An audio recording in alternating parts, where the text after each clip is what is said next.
Imagine the year 6000 BC, the first known inhabitants settle in what is now known as Croatia. This region, cradled by the Adriatic Sea, has been a crossroads of cultures and civilizations for millennia. Our journey begins with these early settlers, who etched the first lines of Croatia's vibrant history into the landscape. Among the first to leave their mark were the Illyrians, a group of Indo-European tribes who inhabited the Western Balkans. The Illyrians were known for their warrior culture and their seafaring prowess, attributes that still echo in Croatia's cultural fabric. They built hill forts and developed a unique art style, leaving an indelible imprint on the region.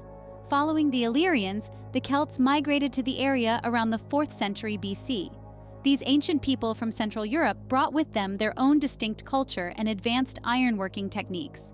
The Celts and Illyrians coexisted, their cultures intertwining and enriching one another, creating a unique blend that would become a part of the Croatian identity. But this early period of Croatian history was not all peace and cultural exchange. The expanding Roman Empire, with its insatiable thirst for new territories, set its sights on the region. By the end of the 1st century BC, the Romans had conquered the area, incorporating it into the vast empire as the province of Dalmatia. This era of Roman rule brought significant changes to the region, with the construction of roads, towns, and cities. The Roman influence is still palpable in modern Croatia, particularly in the architecture of cities like Split and Pula.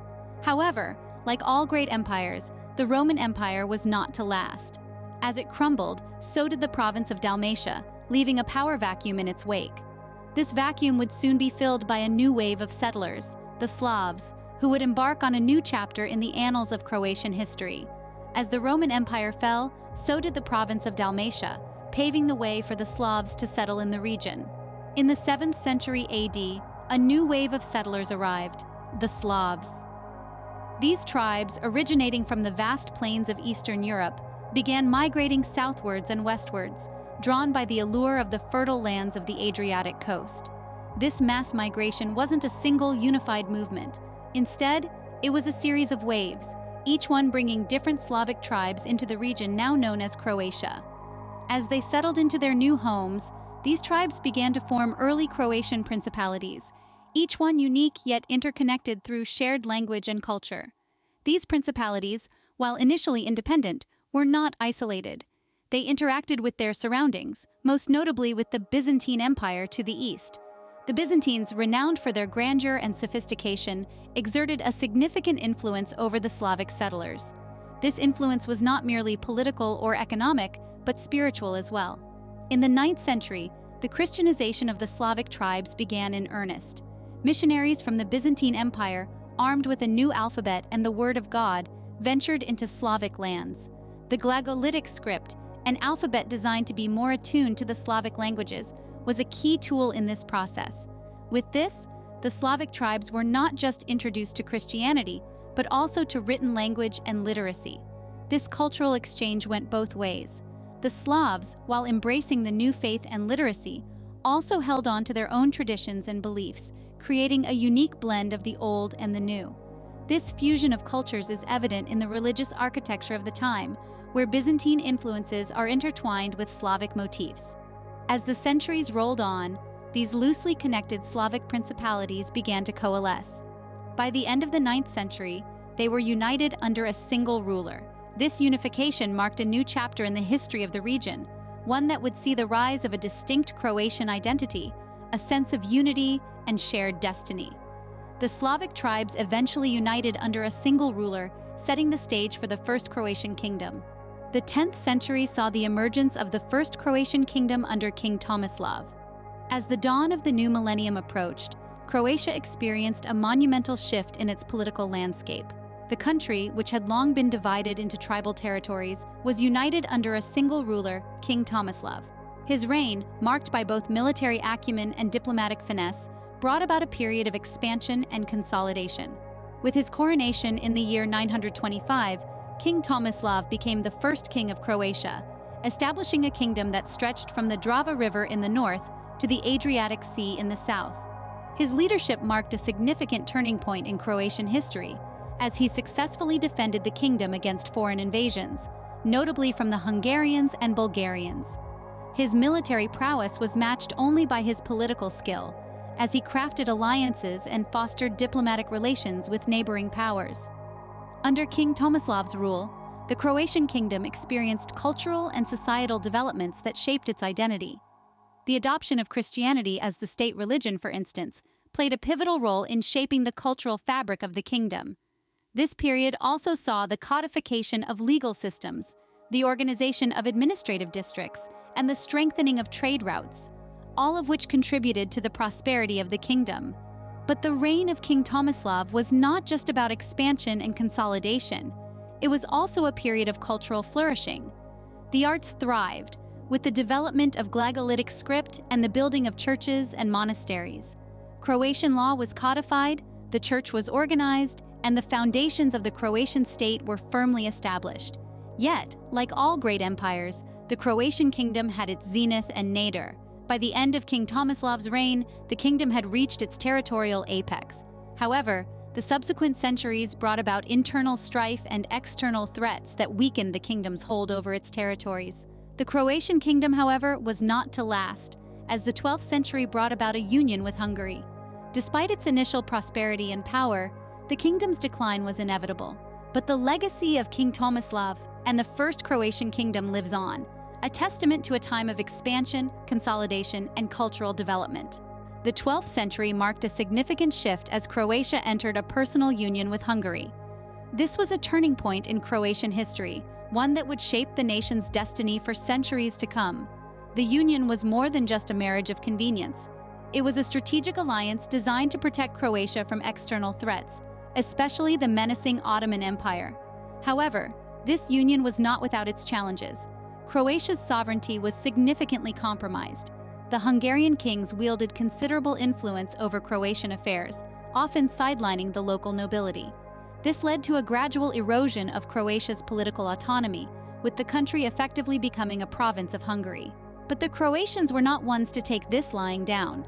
Throughout the Middle Ages and into the early modern era, the country saw numerous revolts and uprisings, all aimed at restoring its lost independence. These were turbulent times filled with conflict and struggle. One notable event was the Peasants' Revolt in the late 16th century.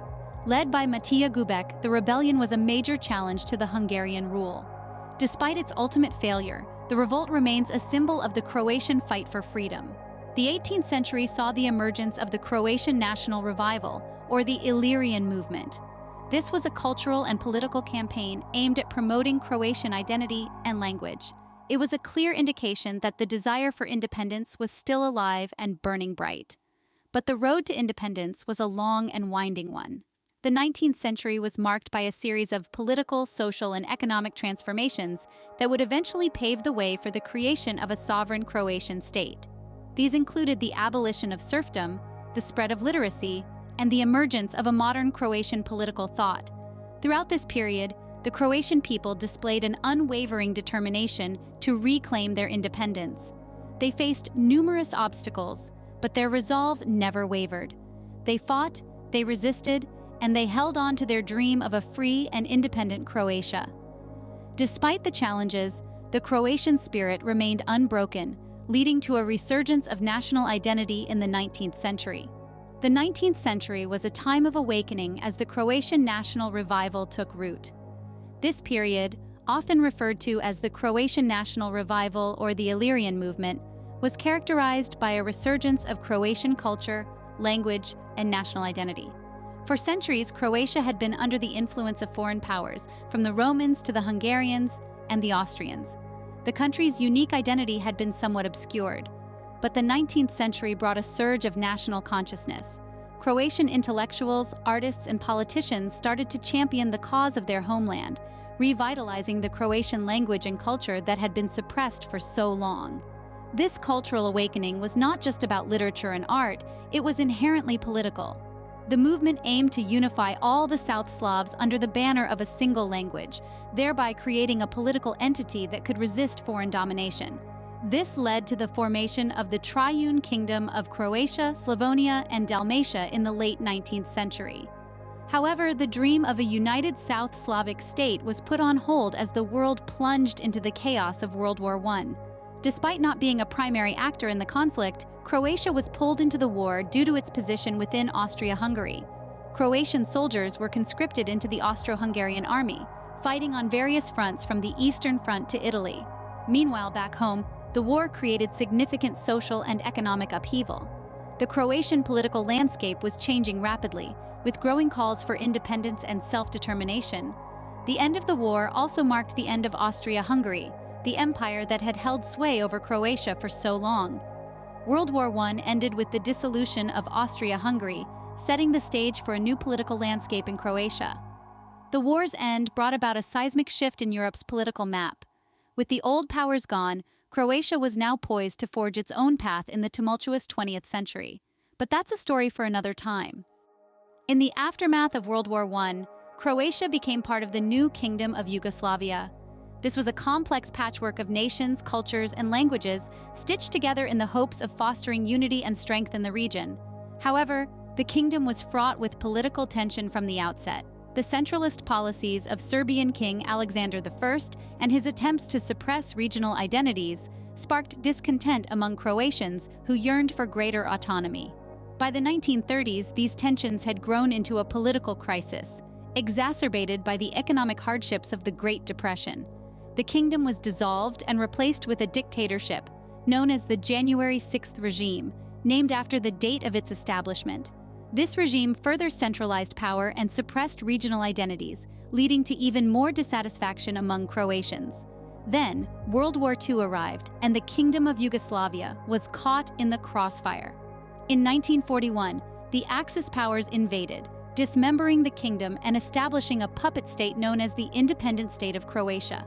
This state, under the fascist Ustaša regime, committed horrendous atrocities, including the genocide of Serbs, Jews, and Roma.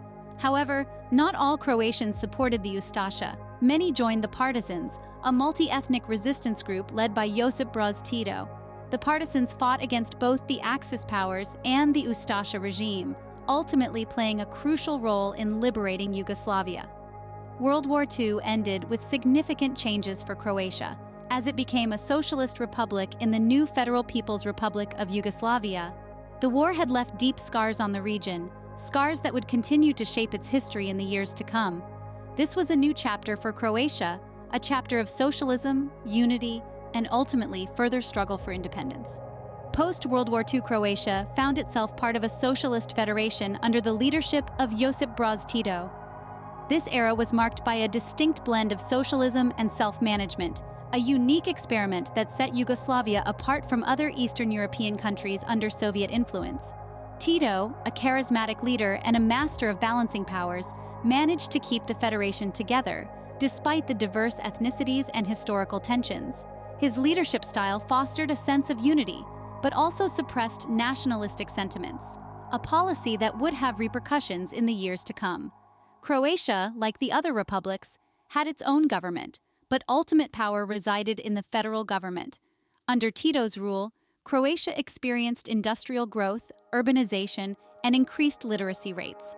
However, economic disparities between the republics grew, leading to discontent. The year 1971 saw the emergence of the Croatian Spring, also known as the Maspak movement. This was a period of political and cultural agitation that championed greater Croatian autonomy. Intellectuals, students, and even some politicians began to demand more rights for Croatia, criticizing the federal government for favoring the development of other republics at Croatia's expense. The movement was seen as a threat to the unity of Yugoslavia. Tito, fearing a potential breakup of the federation, responded with a crackdown. Key figures of the Croatian Spring were purged from the Communist Party, imprisoned, or forced into exile. This repression, however, only fueled the desire for independence among Croatians. The 1970s and 80s were a time of relative stability in Yugoslavia, but underneath the surface, nationalistic sentiments were simmering, kept in check by Tito's iron fist. The death of Tito in 1980 left a power vacuum and a growing desire for independence among Croatians. This marked the beginning of a turbulent period that would reshape the map of the Balkans. The 1990s marked a turning point as Croatia declared its independence from Yugoslavia. The decade was a crucible of change, a time of tumult and transformation. Amidst the unraveling of the Socialist Federation, Croatia sought its own path, a path that led to a renewed sense of national identity and sovereignty. The journey towards independence was not a smooth one. It was marred by conflict, known as the Homeland War or the Croatian War of Independence. The war began in 1991, following the country's declaration of independence, a decision that was met with resistance from sections of the Serb-dominated Yugoslav army and Serb insurgents within Croatia. The Homeland War was a battle for territory, identity, and the right to self-determination. It was a struggle that tested the resilience and resolve of the Croatian people. The war was marked by intense fighting, the siege of cities, and the displacement of civilians. The city of Vukovar and the region of eastern Slavonia tragically bore the brunt of the conflict. However, amidst the upheaval, there was a glimmer of hope. The international community started recognizing Croatia as an independent state. Germany led the way in December of 1991, with others following suit. This recognition, while not immediately ending the conflict, provided a degree of legitimacy and support to the Croatian cause. The Homeland War would last until 1995. It was a grueling 4-year period that left deep scars on the nation's psyche, but it also cemented the resolve of the Croatian people to shape their own destiny. The end of the war marked not just a military victory, but also the triumph of the idea of an independent Croatian state. With the end of the war in 1995, Croatia began its journey towards rebuilding and integration into the international community. The path was not easy, but the spirit of resilience, the desire for peace, and the aspiration for a better future guided the nation in its quest for progress. The 21st century brought with it new opportunities and challenges for Croatia. As the echoes of war faded, Croatia grappled with the task of rebuilding its war-torn regions, creating a stable economy, and forging a new identity on the international stage. The early years of the new millennium were marked by a period of recovery and transformation. Croatia, like a phoenix rising from the ashes, began to rebuild its cities, its infrastructure, and the lives of its people. It was a time of healing and renewal as the nation sought to move past the scars of conflict and towards a brighter future. In this era of change, Croatia also turned its gaze towards the West. It aspired to join the ranks of the North Atlantic Treaty Organization and the European Union, seeing in them a path towards stability and prosperity.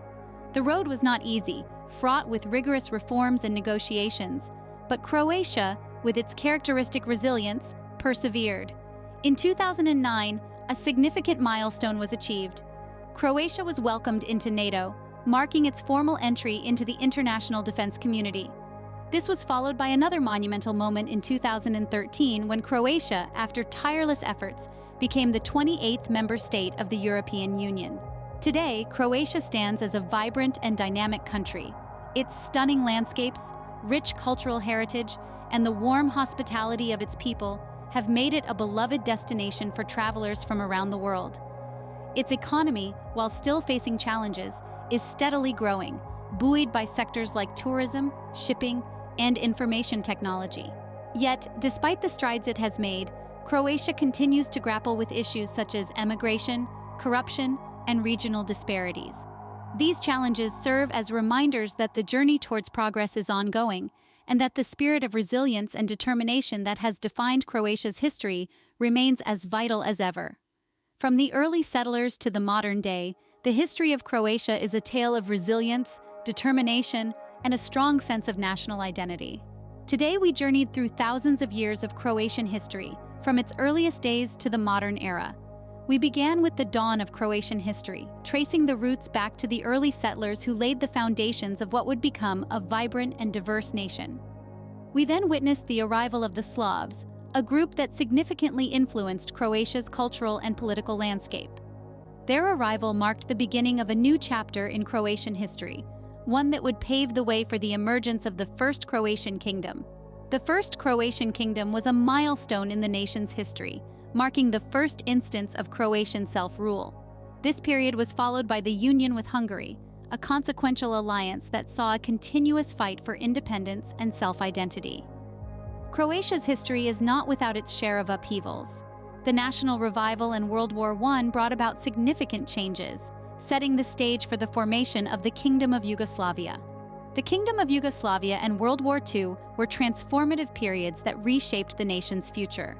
We then moved on to the era of Socialist Yugoslavia and the Croatian Spring, a time of political turmoil and social change. This led to the pivotal moment of independence and the Homeland War, a period of intense conflict that ultimately resulted in Croatia's sovereignty. Finally, we arrived at modern Croatia, a nation that has come a long way from its humble beginnings. Today, Croatia is a country that balances its rich history with a forward-looking vision, a nation that is as proud of its past as it is ambitious for its future.